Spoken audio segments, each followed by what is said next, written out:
Oke, halo Sobat Cuan Nusantara, ketemu lagi dengan kita Jaring Usaha Channel yang akan membahas seputar bisnis, usaha, money management hingga investasi.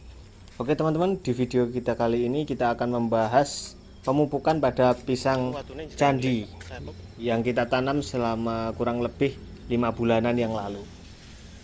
Sebelum lanjut, silakan klik like, komen di bawah, lalu subscribe di channel kita Jaring Usaha. Berikut merupakan penampakan lahan yang kita tanami pisang candi. Terlihat ya, pertumbuhannya kurang maksimal. Hal ini terjadi karena beberapa faktor yang mempengaruhi, antara lain, satu, kontur tanah, yang kedua ada cuaca panas yang berkepanjangan, yang ketiga kurangnya perawatan. Oke, kita bahas satu-satu. Yang pertama, kontur tanah. Kontur tanah di sini merupakan tanah padas yang sangat keras dan perlu banyak usaha ekstra untuk mengolahnya. Dikarenakan sangat keras, banyak tanaman pisang candi kita yang akhirnya akarnya tidak bisa menembus permukaan tanah dan tidak mendapatkan saripati dalam tanah tersebut. Jadi tidak bisa mencari nutrisi dalam tanah, teman-teman. Yang kedua, cuaca panas yang berkepanjangan. Mungkin dari kalian yang lihat video ini menganggap di sini sering hujan, akan tetapi tidak, teman-teman. Hanya karena pada saat kita membuat video ini aja yang memang kelihatannya mendung. Baru 2 hari ini hujan turun di sini, sehingga lahan ini terkena dampak El Nino selama berbulan-bulan, yang mengakibatkan kadar air dalam tanah menguap dan terjadi defisiensi pada batang pisang, sehingga batang pisang kita ini menjadi mengecil, pertumbuhannya melambat, dan banyak tunas-tunas pisang yang mati. Yang ketiga, kurangnya perawatan. Kita akui memang perawatan yang kita berikan di lahan ini memang kurang maksimal. Hal ini karena beberapa persoalan atau beberapa faktor ya teman-teman. Seperti SDM yang bekerja di tempat lain. Jadi kita punya SDM, tapi karena El Nino kemarin yang panasnya begitu full sekali, akhirnya pekerja kita di sini memutuskan untuk resign atau bekerja di tempat lain. Yang kedua, langkanya pupuk. Di tempat kalian apakah langka seperti di sini untuk mendapatkan pupuk? Selanjutnya, sumber air yang surut. Karena El Nino berkepanjangan kemarin, sumber air di sini juga meskipun di sini ada kolam, itu mengecil atau surut, teman-teman. Nggak sebesar biasanya. Hingga kesibukan kita ngonten dan kirim-kirim bibit ke seluruh Indonesia. Banyak ya dari para subscriber ini, para kalian yang melihat video-video di Jaring Usaha ini yang pesan-pesan bibit. Jadi ya kita layani semaksimal mungkin, semampu kita, supaya teman-teman yang melihat video-video di channel kita ini mendapatkan bibit yang asli. Hal-hal tersebut berakibat pada gulma yang sangat cepat tumbuh dan menyebar. Akan tetapi sekarang kita handle lagi, teman-teman. Kita berikan perhatian lebih lagi. Kita hilangkan gulmanya dengan membabat habis semua gulma yang ada pada lahan ini, terutama gulma duri. Nah, setelah gulma duri ini kita babat habis, kita tumpuk di tengah-tengah barisan antar pisang supaya kering dan mati. Nantinya akan kita bakar habis. Gulma ini sangat merepotkan sekali, teman-teman, karena durinya yang tajam sangat sakit sekali jika menembus kulit. Oke, setelah itu kita akan mengaplikasikan pupuk untuk menambah kesuburan tanaman pisang kita. Sudah lama ya, dari 5 bulanan yang lalu belum masuk pupuk sama sekali untuk pisang candi ini, kasihan ya. Dan bisa dilihat dari video ini, batang-batang pisang candi kita mengecil, nggak tumbuh seperti yang selayaknya pisang di usia 5 bulan, dan banyak tunas-tunas yang kita tanam itu mati, teman-teman. Ya memang kesalahan kita sih, kita mengakui, tapi untuk kedepannya kita akan memperbaiki lagi. Pupuk yang kita gunakan ini adalah Ponska. Dikarenakan mendapatkan pupuk sekarang langka di sini, teman-teman, sehingga kita pakai pupuk yang bisa kita dapatkan saja. Untuk pemupukan tidak harus memakai pupuk kimia atau pupuk Ponska yang seperti kita pakai sekarang.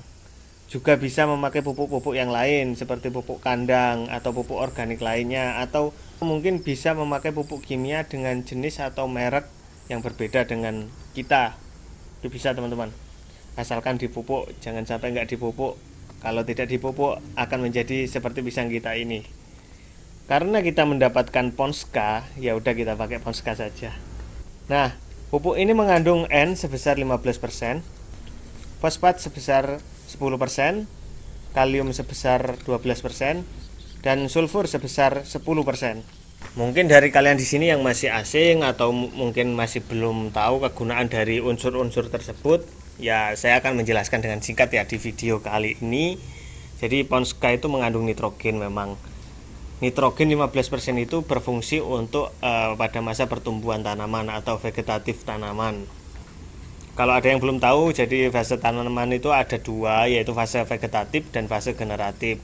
Singkatnya seperti ini, fase vegetatif itu adalah fase yang baru kita tanam hingga sampai akan berbunga. Itu merupakan fase vegetatif. Untuk usianya tiap tanaman berbeda-beda, tapi kalau di pisang itu antara kurang lebih 1 hari sampai usia sekitaran kurang lebih 8 bulanan. Lalu yang kedua yaitu fosfat atau P2O5 sebesar 10%.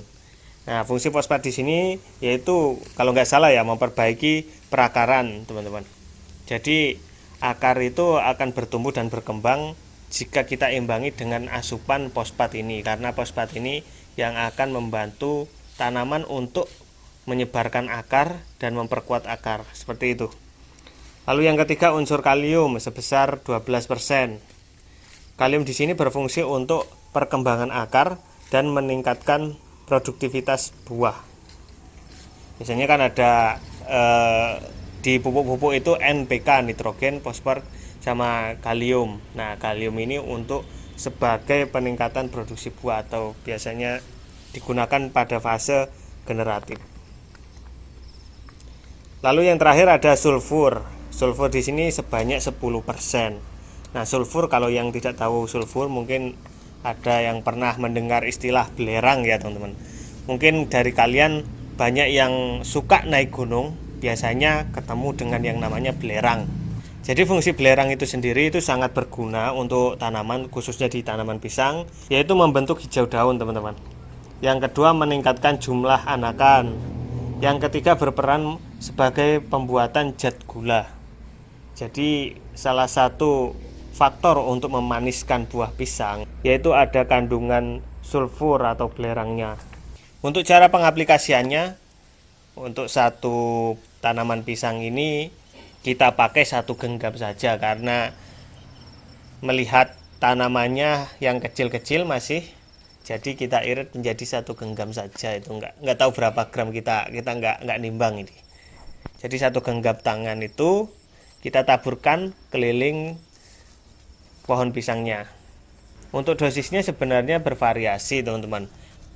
Tinggal melihat besar kecilnya batang atau banyak tidaknya tunas anakan. Kita taburkan ke seluruh pisang yang ada di sini. Kita taburkan keliling, jangan sampai salah, teman-teman. Kita keliling jarak sekitar ya 1 jengkalan lah, 1 jengkal dari batang utama. Baik, mungkin itu saja untuk video kita kali ini. Kita akan update lagi perkembangan pisang candi kita di lain waktu. Semoga teman-teman suka dengan video ini, dan jika dirasa bermanfaat silahkan klik like, komen di bawah, lalu subscribe di channel kita Jaring Usaha. Mungkin ada saran-saran yang membangun dari teman-teman yang sudah tanam pisang, terutama pisang candi ini. Silakan, kita juga butuh komentar dan masukannya karena kita masih pemula di pisang candi ini. Sekian dari kami, salam semangat, salam pengusaha, salam cuan.